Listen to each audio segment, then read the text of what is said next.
Benar Tuhan, dunia tidak akan pernah bisa melepaskan kami dari kasih Tuhan.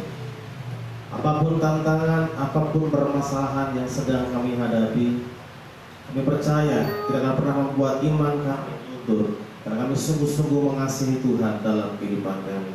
Tuhan Yesus, mari Kau berbicara buat kami di pagi hari ini, agar setiap kami menjadi anak-anak Tuhan yang punya mental pejuang, mental petarung. Biarlah hati kami seperti tanah yang subur, yang siap ditaburi oleh kebenaran firman Tuhan, dan urapi hamba-Mu untuk boleh menyampaikan setiap kebenaran firman Tuhan. Di dalam nama Tuhan Yesus kami sudah berdoa dan bersyukur. Mari semua katakan amin. Ya baik, bisa berikan senyum dulu buat kiri kanannya dan sambil katakan, Tuhan Yesus mengasihimu.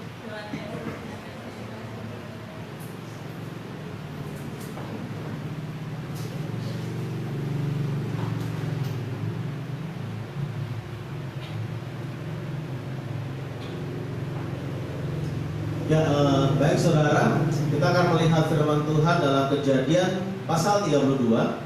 Kejadian pasal 32 ayat 22 sampai dengan 32. Kita masih dengan tema besar kita di bulan Agustus tentang never give up atau tidak pernah menyerah, jangan pernah menyerah. Dan di pagi hari ini ada sebuah tema kecil yang kita mau belajar tentang fighting spirit atau mental pejuang. Dan saya percaya setiap kita anak-anak Tuhan akan menjadi pribadi-pribadi yang punya mental pejuang dalam menghadapi segala sesuatu yang sedang kita hadapi. Kejadian pasal 32 ayat 22 sampai dengan ayat 32, kita akan membacakannya silih berganti. Saya akan membacakan ayat genap dan Bapak Ibu akan membaca ayat-ayat yang ganjil. Dengan sebuah perikop pergumulan Yakub dengan Allah. Pada malam itu, Yakub bangun dan ia membawa kedua istrinya, kedua budaknya perempuan, dan ke-11 anaknya, dan menyeberang di tempat penyeberangan sungai Yabok.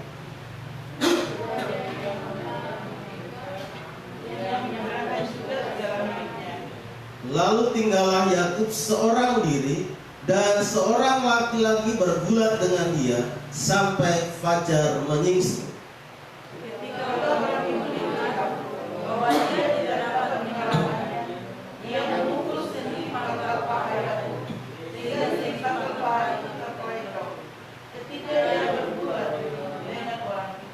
Lalu kata orang itu, biarkanlah aku pergi, karena fajar telah menyingsing. Saud Yakub, aku tidak akan membiarkan engkau pergi jika engkau tidak memberkati aku.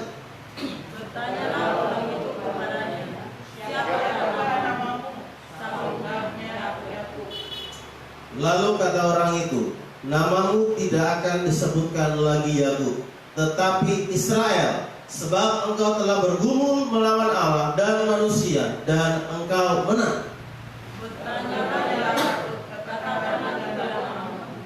Tetapi sahutnya, kenapa engkau menanyakan namaku? Lalu diberkatinya Yakub itu. Yakub menamai tempat itu Peniel, sebab katanya, aku telah melihat Allah berhadapan muka, tetapi nyawaku tertolong. Lalu tampaklah kepadanya matahari terbit ketika ia telah melewati Peniel, dan Yakub kencangkan pangkal pahanya.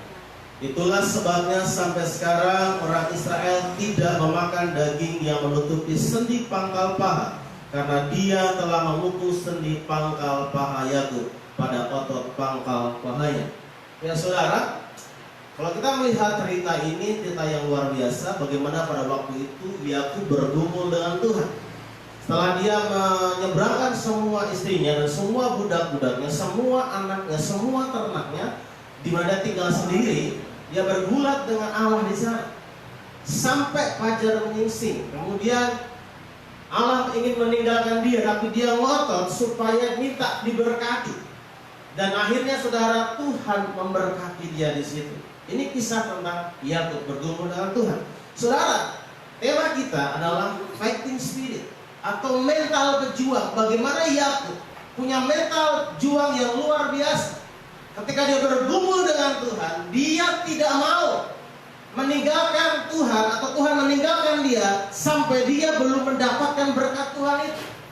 Dia terus bertahan dengan waktu, dia terus bertahan sampai akhirnya Tuhan pukul dia di pangkal pahanya supaya dia melepaskan Allah hanya untuk sebuah berkat. Dia tidak pernah berhenti, saudara. Karena apa? Dia punya mental pejuang yang luar biasa. Saudara, ya lanjut kakak. Salah satu faktor orang bisa tidak pernah menyerah karena mereka memiliki mental petarung, mental pejuang. Permasalahannya, apakah kita punya mental pejuang atau tidak? Atau kita punya mental kerupuk, saudara? Begitu menghadapi sebuah masalah, tekanan langsung lempem, gitu, saudara. Pertamanya renyah, begitu ada angin, ada masalah, ada tantangan, ada hambatan, langsung mental kita kayak mental kerupuk. Tapi tidak dengan Yakub, dia punya mental pejuang yang luar biasa. Dia berjuang habis-habisan hanya untuk mendapatkan berkat Tuhan. Meskipun resikonya pangkal pahanya terpelecok. Makanya orang dinamakan pangkal paha lagi, saudara. Pertanyaannya, kita punya nggak mental pejuang? Saudara, mental itu sangat penting. Orang bisa punya skill, orang bisa punya kompetensi, orang punya potensi yang luar biasa, tetapi ketika dia kalah di mental, selesai sudah. Sepertinya kemampuan dia, keahlian dia seperti tidak ada gunanya. Banyak, saudara, khususnya dalam dunia olahraga, ketika orang lagi bertanding dengan atmosfer yang makin megah, saudara, makin tinggi dia punya kompetisinya, kadang-kadang orang sudah kalah mental duluan, sehingga kemampuannya seperti tidak keluar lagi. Karena mentalnya kalah. Makanya ada namanya perang urat saraf. Biasanya dilakukan sebelum pertandingan dimulai. Biasanya pelatih atau pemain kunci akan melemparkan kata-kata yang secara sengaja untuk melemahkan mentalnya. Supaya apa? Supaya dia kalah mental duluan, sehingga semua kemampuannya tidak akan keluar.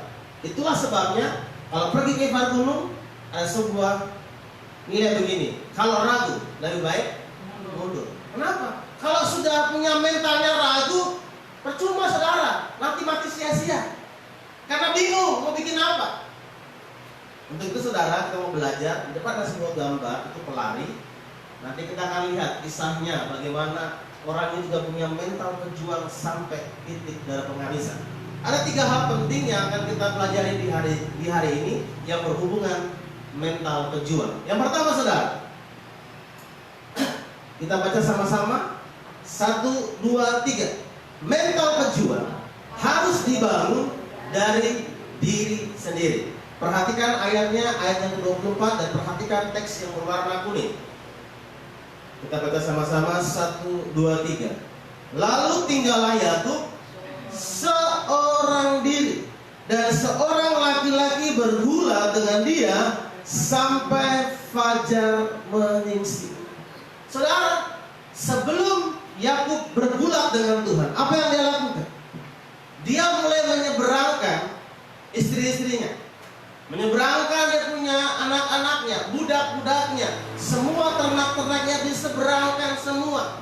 Tinggal dia seorang diri. Maksudnya apa, saudara? Berhubungan dengan mental pejuang itu harus dibangun dari diri kita sendiri. Memang, saudara, mental kita bisa dipengaruhi dan dibangun dari luar. Contoh, ketika kita lagi rame-rame, saudara, biasanya kita jadi orang yang berani.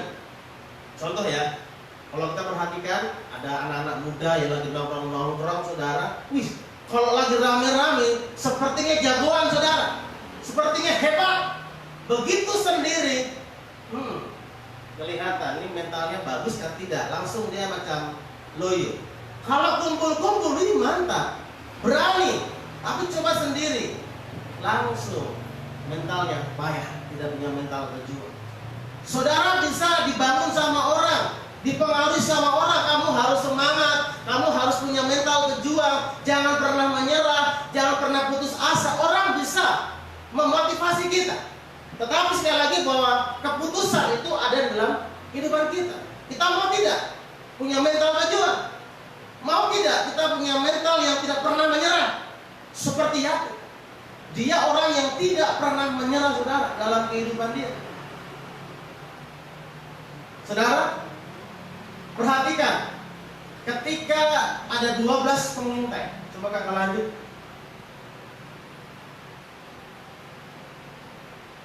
Di dalam Bilangan 13 ayat 30, perhatikan ini. Kita baca sama-sama. 1, 2, 3. Kemudian Kaleb mencoba menenteramkan hati bangsa itu di hadapan Musa. Katanya, tidak, kita akan maju dan menduduki negeri itu, sebab kita pasti akan mengalahkan. Saudara, ini cerita tentang 12 pengintai yang diutus oleh Musa untuk pergi mengintai tanah Kanaan selama 40 hari. Mereka harus mengamati kondisi tanah Kanaan, bagaimana wilayahnya, bagaimana penduduknya, bagaimana kekuatannya, harus diamat secara detail. Karena apa? Karena Tuhan telah menyerahkan Kanaan kepada orang Israel. Tetapi saudara, setelah mereka semua pergi ke sana, melakukan sebuah pengamatan, tentunya sembunyi-sembunyi, tidak mungkin terang-terangan. Kalau terang-terangan nanti bisa bahaya. Jadi mereka semua mengamat dengan detail. Kemudian setelah selesai 40 hari, mereka pulang memberikan laporan kepada Musa. 10 orang memberikan laporan yang negatif. Bilang begini, Musa, benar, di Kanaan itu luar biasa, berlimpah susu dan madunya, mantap, hasil alamnya luar biasa. Tetapi tidak mungkin kita akan menyerang mereka, karena mereka bangsanya besar-besar dan mereka bisa makan kita. Tidak mungkin kita akan pergi menyerang. Dan 10 orang ini mencoba meracuni pikiran orang-orang Israel, sehingga mereka menjadi takut, tawar hati. Karena apa? Karena informasi yang disebarkan oleh 10 orang ini. Semua menjadi kecut, takut, saudara. Tetapi berbeda dengan 2 orang pengintai yang lain, Yosua dan Kaleb. Kaleb bilang begini, oh tidak, kita akan menyerangnya, kita akan mendudukinya, dan pasti kita akan mengalahkannya. Memang benar, mereka bangsa yang besar, bangsa yang kuat, tapi Tuhan telah menyerahkan bangsa Kanaan kepada kita. Itu bedanya orang yang punya mental berjuang dengan orang yang punya mental brutal. Masalah boleh ada, tantangan boleh ada, tapi orang yang punya mental berjuang, dia akan menghadapi masalah itu. Tetapi orang yang tidak punya mental berjuang, mental brutal, dia akan mundur. Saya tidak bisa, saya tidak punya pengalaman. Di rumah saya sedang menemani keponakan saya untuk belajar. Jadi setiap pagi ketika istri kerja, saya harus mendampingi dia belajar online setiap hari, kelas 1 SD.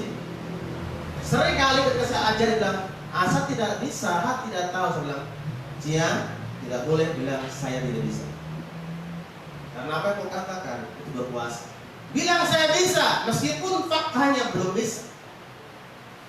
Maju seperti Kaleb. Kita akan maju karena Tuhan telah menyerahkan bangsa ini. Jadi sekali lagi saudara, mental berjuang harus dibangun dari diri kita sendiri. Karena Yakub itu bergumulnya sendiri, bukan rame-rame. Dia seorang diri, bukan dengan keluarganya, bukan dengan istrinya, bukan dengan pegawainya, tapi dia bergumul seorang diri. Orang percaya yang tidak memiliki mental berjuang ketika menghadapi masalah, biasanya mereka akan pergi meninggalkan Tuhan. Saudara, ingat, kita ini diutus di tengah-tengah serigala. Kita diutus di tengah-tengah dunia yang menawarkan dengan begitu banyak tawarannya. Dunia menawarkan sesuatu yang enak.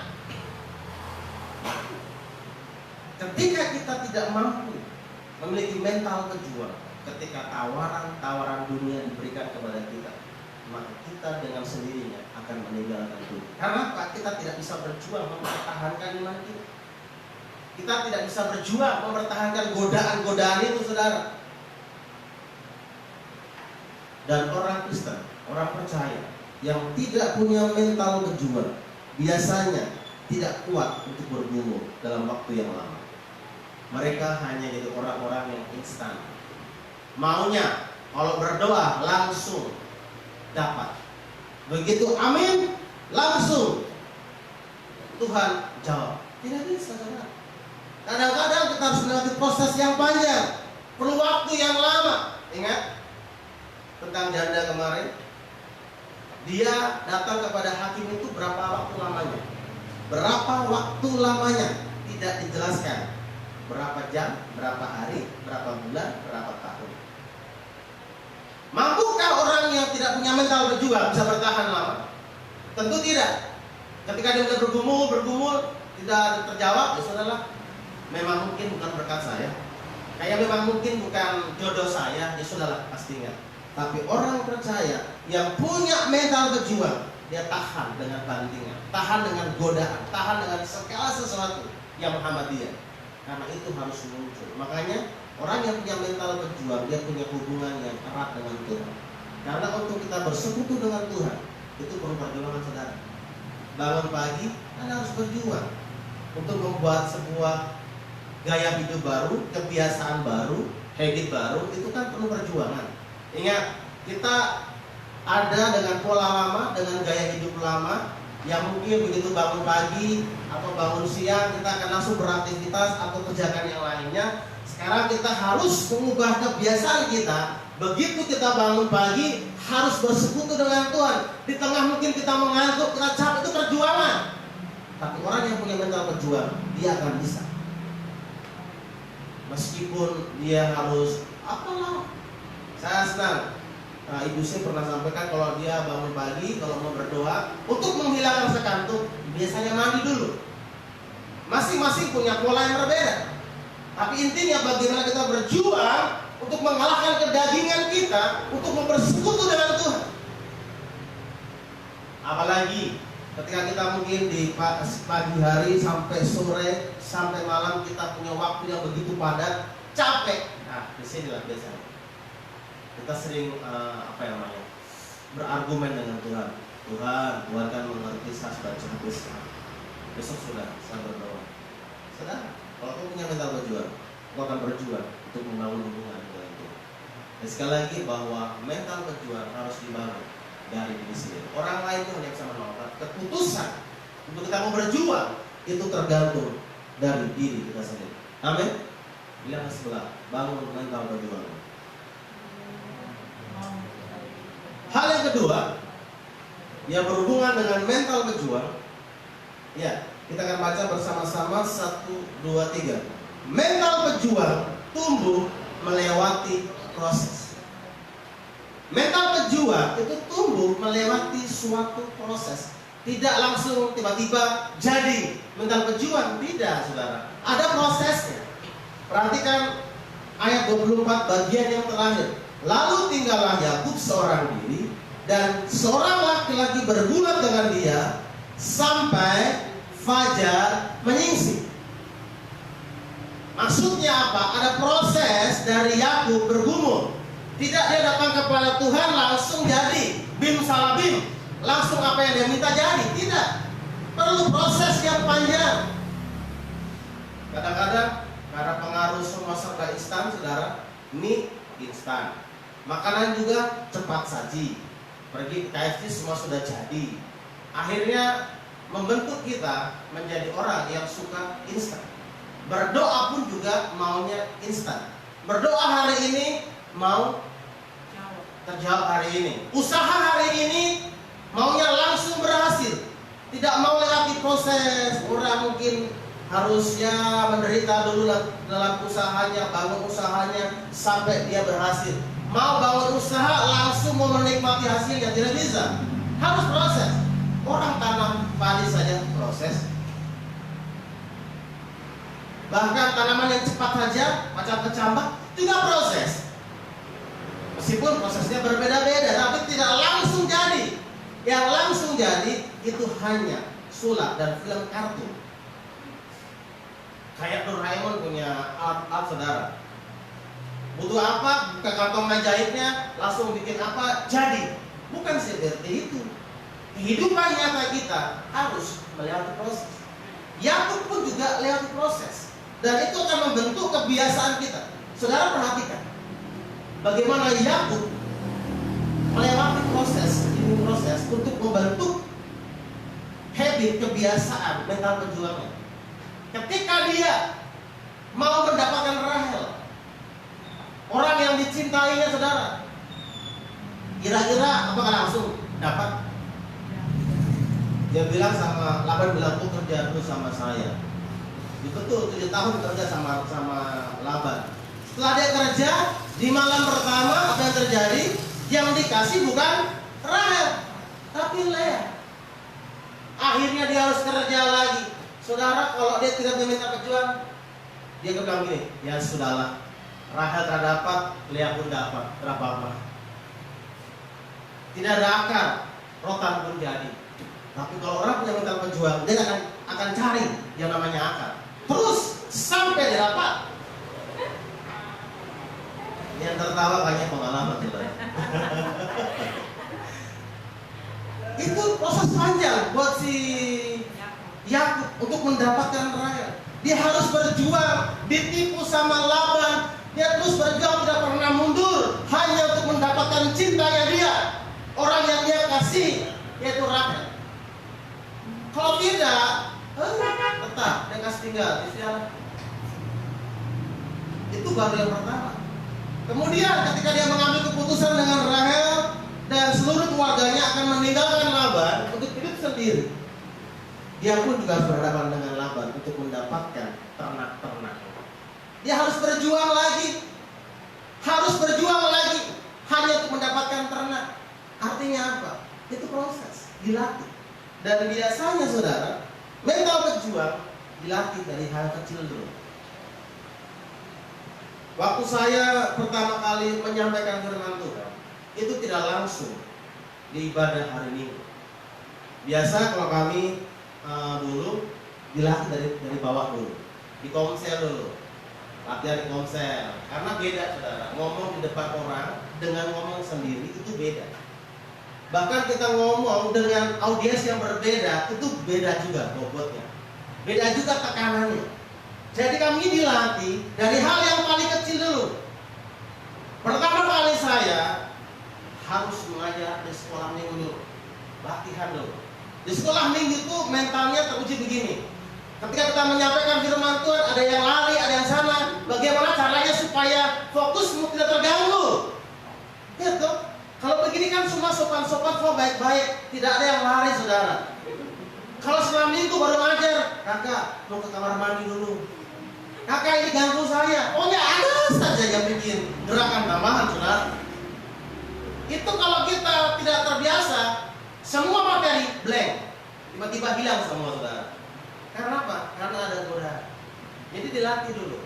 Setelah itu di konser kami dilatih menyampaikan firman Tuhan. Pertama itu, saya ingat sekali, waktu saya pertama kali main gitar, itu di konser. Itu hanya konser, saudara. Wih, tapi semua nih baju basah, gemetar, saudara. Kunci salah-salah. Karena apa? Mentalnya hancur, saudara. Latihan bagus, tapi begitu ini bingung. Naik lagi. Satu kali saya disuruh menyampaikan firman Tuhan di ibadah persekutuan di gereja kami di GBDI di Malioboro. Kemudian gembala saya bilang gini, Anje, kau sampaikan firman ya, Om tidak bisa hadir. Sampai ada saya sudah pede, puji Tuhan, Om tidak ada, artinya lebih bebas. Saya punya gembala itu sangat kritis sekali, dia sangat kritis sekali. Jadi kalau bicara firman salah dan habis itu dipanggil, kok salah begini. Diteliti. Wah, saya waktu dengar nanti Om tidak datang, saya senang. Karena apa? Karena tidak ada yang bisa mengoreksi di bawah, aman gitu kan. Sampai di gereja, saya datang, luar biasa. Om sudah di atas di depan keyboard lagi main musik. Itu seperti semua materi, semua yang saya persiapkan tiba-tiba langsung hilang, saudara. Dilatih mentalnya, terus menerus sampai akhirnya bisa membawakan firman Tuhan.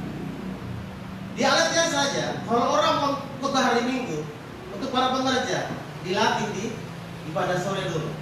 Kalau sudah menang di sore, baru bawa di pagi. Karena beda, di pagi juga lebih banyak orangnya. Jumlah juga menentukan, saudara. Kita ngomong di depan 5 orang, beda di depan 10, 20 orang, beda. Mental harus dilatih dari hal yang paling kecil. Kadang-kadang saudara begini, ini pengalaman saya. Ketika kita ngajar sekolah minggu, kita berpikir, anak-anak toh kita salah pun kurang mengerti. Jadi kita ya kadang-kadang tanpa persiapan itu tidak masalah. Tapi coba kalau kita khotbah di bawah semua orang terpelajar, kontra persiapan, sungguh salah bicara lah semua. Nah, ini pendeta nih bicara dari mana ke mana, konteksnya apa? Ini judulnya apa, poinnya apa, ilustrasinya apa, saudara?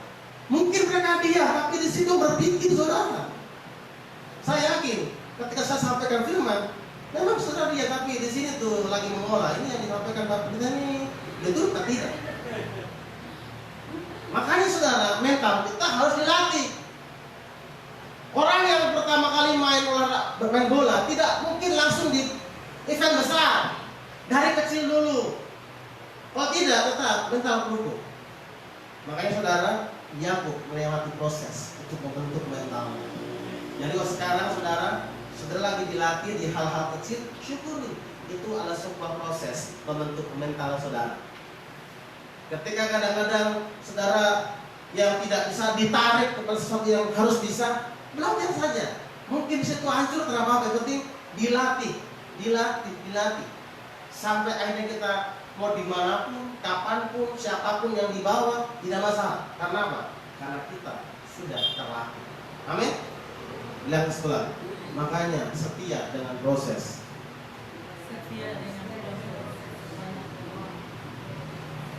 Saudara, sekali lagi ini bahaya. Pola asuh orang tua itu kadang-kadang bisa membentuk mental kita. Jadi ketika kita diajarkan dari kecil menjadi orang yang instan, itu akan terbawa dalam kehidupan rohani kita dengan Tuhan. Contoh, istri saya dibiasakan dari kecil, apa yang dia minta maka akan segera dipenuhi. Itu bertahan berapa lama, bertahun-tahun lamanya, dan tersimpan di alam bawah sadar. Ketika dia berdoa kepada Tuhan, maka konsep itu pun, ingat, dia berpikir Bapa di surga sama dengan Bapa di dunia. Ketika dia berdoa juga, dia berpikir juga semuanya instan. Tapi sekali lagi saudara, proses akan membentuk kita untuk kita mengerti bahwa mental kita harus diproses, dimurnikan. Kalau kau sedang belajar untuk bertumbuh, proses, gagal tidak apa-apa. Karena pemenang bukan orang yang tidak pernah gagal, tapi orang yang tidak pernah berhenti mencoba. Mau setia dengan renungan, pertama komit 1 minggu tanpa bolong, tiba-tiba 2-3 hari bolong. Kenapa Pak Saudara? Maju terus, pantang mundur. Kita berkomitmen, oh Tuhan, saya mau ikut puasa. Begitu ikut puasa, jam 12 orang tawar makan. Kawan, B2 kan? Langsung iman mulai goyah saudara. Tak apa, ini pertama, latih terus.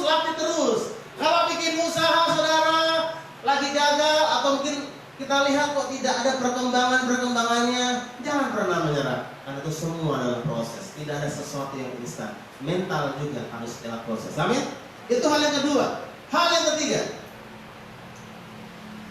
ya, 1, 2, 3. Mental berjuang akan merubah hidup kita. Kita akan lihat firman-Nya di Kejadian 32 ayat 28. Kita baca bersama-sama. 1, 2, 3. Lalu kata orang itu, namamu tidak akan disebutkan lagi Yakub, tetapi Israel, sebab engkau telah bergumul melawan Allah dan manusia, dan engkau menang. Saudara, mental pejuang yang dimiliki oleh Yakub mengubah kehidupan Yakub.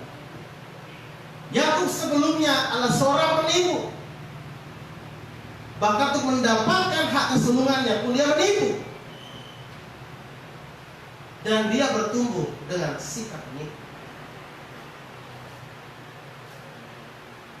Dan sebelumnya saudara, Yakub itu kabur dari kakaknya. Takut dia, karena habis apa? Ambil hak kesulungan. Tetapi sebelum dia berjumpa dengan Yakub, dia harus melewati proses itu dulu. Dia bergumul dengan Tuhan dulu, baru setelah dia menang, baru dia bertemu dengan kakaknya. Intinya saudara, ketika engkau memiliki mental pejuang, maka itulah yang akan merubah kehidupan saudara sendiri. Sebelumnya di Israel, dia harus bergumul dulu.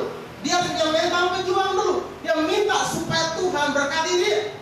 Dia tidak mau Tuhan meninggalkan dia tanpa melepaskan berkat. Dia terus berbuat sampai menyingsing. Mungkin ngantuk sampai dia pun harus berkorban, pangkal banyak terpelecok. Tapi tidak. Yang penting dia harus mendapatkan sesuatu. Dan akhirnya Tuhan mengubah namanya, bukan menjadi Yakub lagi, tetapi menjadi Israel. Israel artinya adalah pangerannya Allah. Dari seorang pecundang menjadi seorang pahlawannya Allah, pangerannya Allah. Saudara, sekali lagi, Tuhan memang sudah merancangkan masa depan yang indah buat kita. Memang Tuhan merancangkan hal yang indah. Tetapi untuk mencapai rancangan Tuhan itu, keputusan di tangan saudara. Tuhan kasih kita kehendak bebas. Tuhan sudah rancangkan yang terbaik. Tapi masalahnya tidak. Kita mengambil itu. Dan untuk mengambil itu perlu mental pejuang. Burung di udara Tuhan melihat, betul? Dia tidak pernah menanam. Tapi apakah makanan datang ke sarangnya? Tidak. Harus apa? Burung harus berjuang untuk menggapai makanan yang sudah disiapkan oleh Tuhan. Burung harus berjuang, saudara. Tidak bisa dia langsung mendapatkan, tidak bisa. Dia harus berjuang dulu untuk mendapatkan yang namanya makanan itu. Sama dengan kehidupan kita. Untuk mendapatkan sesuatu harus ada perjuangan. Ingat, ketika para murid hendak membayar pajak kepada kaisar, apa yang dilakukan oleh mereka?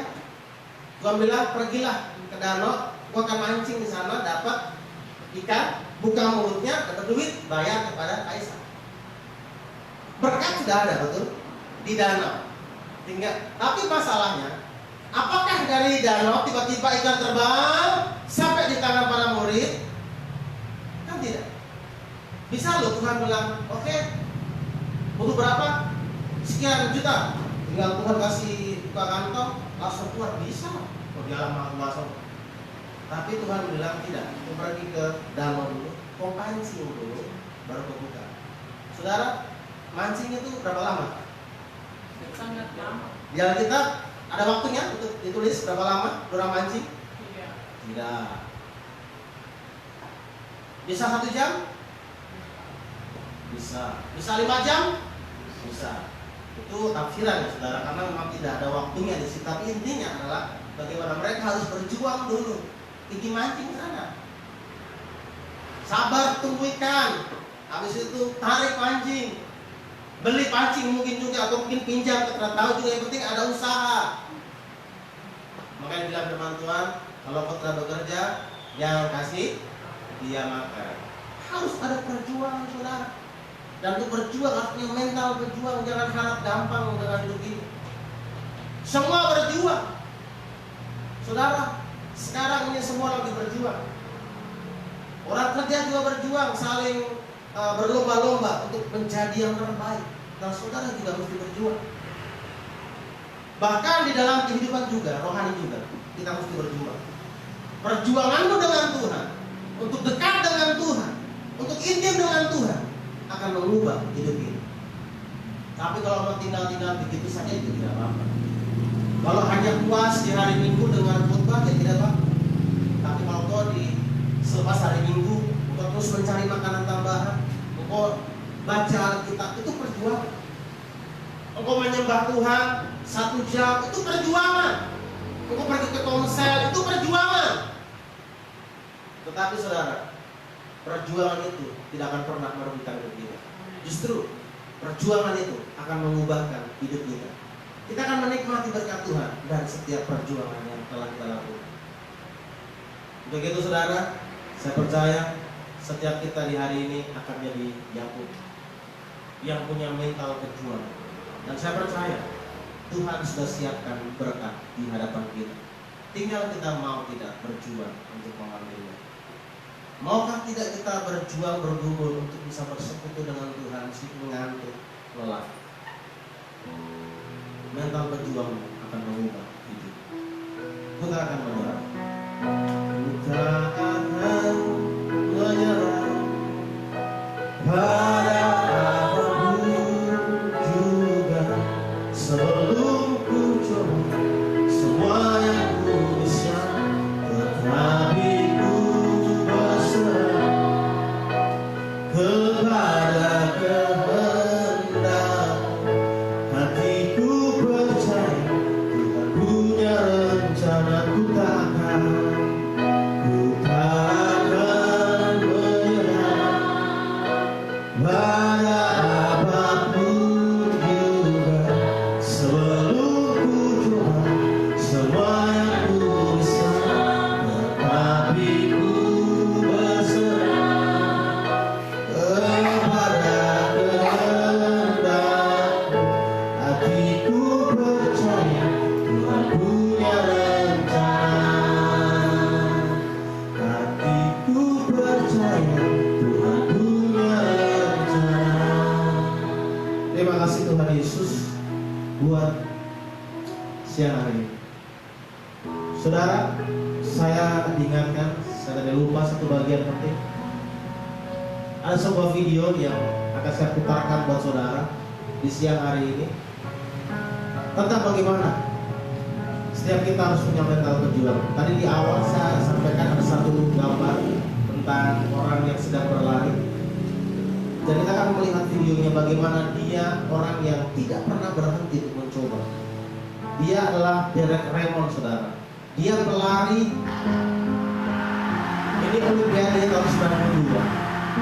Orang ini diunggulkan menjadi pemenang. Dia orang Inggris. Tetapi ketika 250 meter menjelang finish,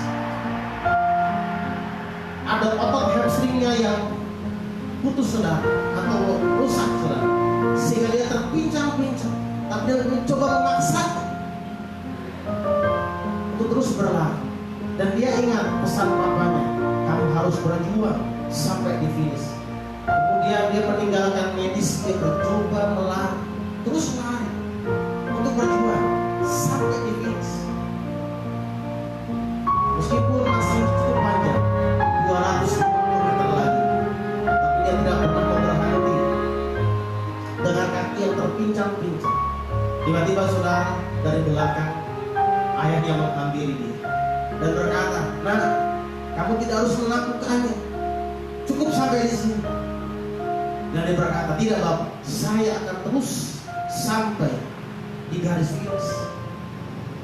Bapak itu mencoba menemani dia untuk sampai di garis finish. Karena dia tahu bahwa tujuan awalnya adalah garis finish. Dan beberapa saat, saudara, sebelum mencapai garis finish, ayahnya melepaskan anaknya untuk pergi sendiri, untuk mencapai garis finishnya sendiri. Meskipun dia tidak menjadi juara, tetapi dia telah memenangkan pertandingan ini. Dia mengambil respon yang luar biasa. 65.000 penonton di stadion itu, standing ovation. Mereka berdiri bertepuk tangan menghormati Derek Raymond. Dan sampai sekarang videonya ditonton jutaan orang karena sikapnya yang tidak pernah mau menyerah untuk sampai di garis finish. Kalau mungkin sekarang kau lagi luka kecil, jangan pernah menyerah. Kita punya Bapa di sorga yang terus bersama-sama dengan kita. Dia akan menolongmu. Dia tidak akan pernah meninggalkanmu sendiri. Ketika engkau sedang berjuang, Tuhan tidak tinggal diam. Tuhan tidak pernah tinggal diam. Dia akan bersama-sama dengan engkau. Apapun yang sedang memperjuangkan di hari ini, ingat, Tuhan tidak pernah tinggal diam. Tuhan ada bersama-sama dengan engkau. Tuhan Yesus, terima kasih buat siang hari ini. Kalau Bapak jasmani saja mau menemani anaknya yang sedang bertanding ketika dia cedera, punya Allah yang hebat, yang tidak akan pernah meninggalkan kami ketika kami sedang berjuang. Biar setiap kami, Tuhan, punya mental berjuang yang tidak pernah mau berhenti apapun yang sedang kami hadapi. Dan kami percaya perjuangan kami akan mengubah kehidupan kami, karena Tuhan beserta dengan kami. Kiranya firman Tuhan senantiasa terpakai di dalam kehidupan kami. Di dalam nama Tuhan Yesus kami sudah berdoa dan bersyukur. Mari semua katakan amin.